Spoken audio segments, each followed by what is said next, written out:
जब रावण को मारकर श्री राम जी सीता जी को लेकर अयोध्या आए थे, तब हनुमान जी ने भी भगवान राम और माता सीता के साथ आने की जिद की। श्री राम ने उन्हें बहुत रोका, लेकिन हनुमान जी थे कि अपने जीवन को श्री राम की सेवा करके ही बिताना चाहते थे। एक बार उन्होंने माता सीता को मांग में सिंदूर भरते हुए देखा, तो माता सीता से इसका कारण पूछ लिया। माता सीता ने उनसे कहा कि वह प्रभु राम को प्रसन्न रखने के लिए सिंदूर लगाती है।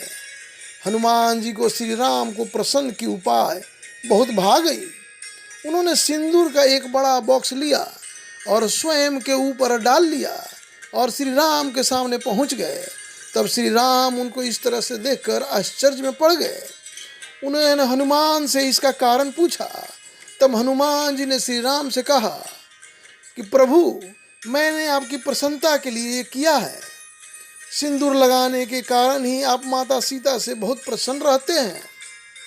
अब आप मुझसे भी उतने ही प्रसन्न रहना प्रभु। तब श्री राम को अपने भोले भाले भक्त हनुमान की युक्ति पर बहुत हंसी आई और सचमुच हनुमान के लिए श्री राम के मन में जगह और गहरी हो गई। और क्या आप लोगों को पता है क्यों नहीं करना चाहिए महिलाओं को हनुमान जी की पूजा? हनुमान जी सदा ब्रह्मचारी रहे। शास्त्रों में हनुमान जी की शादी होने का वर्णन मिलता है, लेकिन ये शादी भी हनुमान जी ने वैवाहिक सुख प्राप्त करने की इच्छा से नहीं की, बल्कि उन 4 प्रमुख विद्याओं की प्राप्ति के लिए की थी, जिन विद्याओं का ज्ञान केवल एक विवाहित को ही दिया जा सकता था। इस कहानी के अनुसार हनुमान जी ने सूर्य देवता को अपना गुरु बनाया था।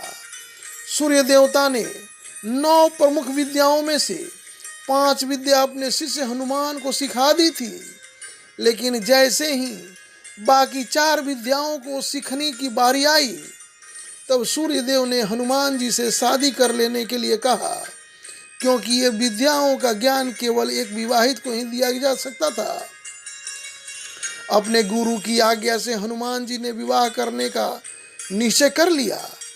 हनुमान जी से विवाह के लिए किस कन्या का चयन किया जाए, जब यह समस्या सामने आई, तब सूर्यदेव ने अपनी परम तेजस्वी पुत्री सुवर्चला से हनुमान की शादी करने की प्रस्ताव दिया।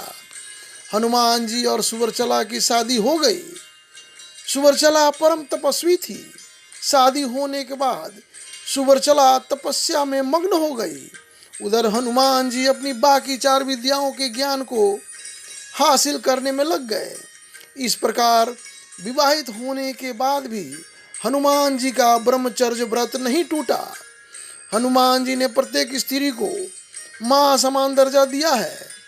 यही कारण है कि किसी भी स्त्री को अपने सामने प्रणाम करते हुए नहीं देख सकते, बल्कि स्त्री शक्ति को वो स्वयं नमन करते हैं। यदि महिलाएं चाहें तो हनुमान जी की सेवा में दीप अर्पित कर सकती हैं, हनुमान जी की स्तुति कर सकती हैं, लेकिन याद रहे 16 उपचारों, जिनमें मुख्य स्नान, वस्त्र, चोला चढ़ाना आते हैं, ये सब सेवाएं किसी महिला के द्वारा किया जाना हनुमान जी को स्वीकार नहीं करते हैं। बाल हनुमान ने ऐसा क्या किया कि उनका नाम हनुमान रख दिया गया? हनुमान माता अंजनी और केसरी के पुत्र थे। पवन देव के आशीर्वाद से हनुमान का जन्म हुआ था। हनुमान जन्म से बहुत अधिक ताकतवर और विशाल शरीर वाले थे। एक बार हनुमान ने सूर्य देवता को देखकर फल समझ लिया और तेजी से सूर्य देवता की ओर पहुंचकर उन्हें निगलने की कोशिश में अपना मुंह बड़ा कर लिया। इंद्रदेव ने हनुमान को ऐसा करता देखा तो अपना वज्र उन पर छोड़ दिया। वज्र जाकर हनुमान की हनु यानी कि ठोड़ी पर लगा। वज्र लगने के ही नन्हे हनुमान बेहोश हो गए। यह देखकर उनके पालक पिता पवन देव को गुस्सा आ गया, जिससे उन्होंने सारे संसार में पवन का बहना रोक दिया। जीवन पानी बिना भी कुछ समय तक रख सकता है, लेकिन प्राण वायु बिना तो एक क्षण नहीं। इसलिए इंद्र ने पवन देव को तुरंत मनाया। इसके लिए बाद में नन्हे हनुमान को सभी देवताओं ने अपनी ओर से शक्तियां प्रदान की। सूर्य देवता के तेज अंश प्रदान करने के कारण ही हनुमान बुद्धि संपन्न हुए।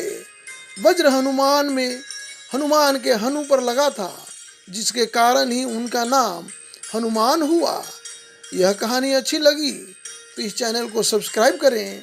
हनुमान जी की कृपा हम सब पर बनी रहे, इसी आशा के साथ लाइक और शेयर करना न भूलें। धन्यवाद। जय सिया राम।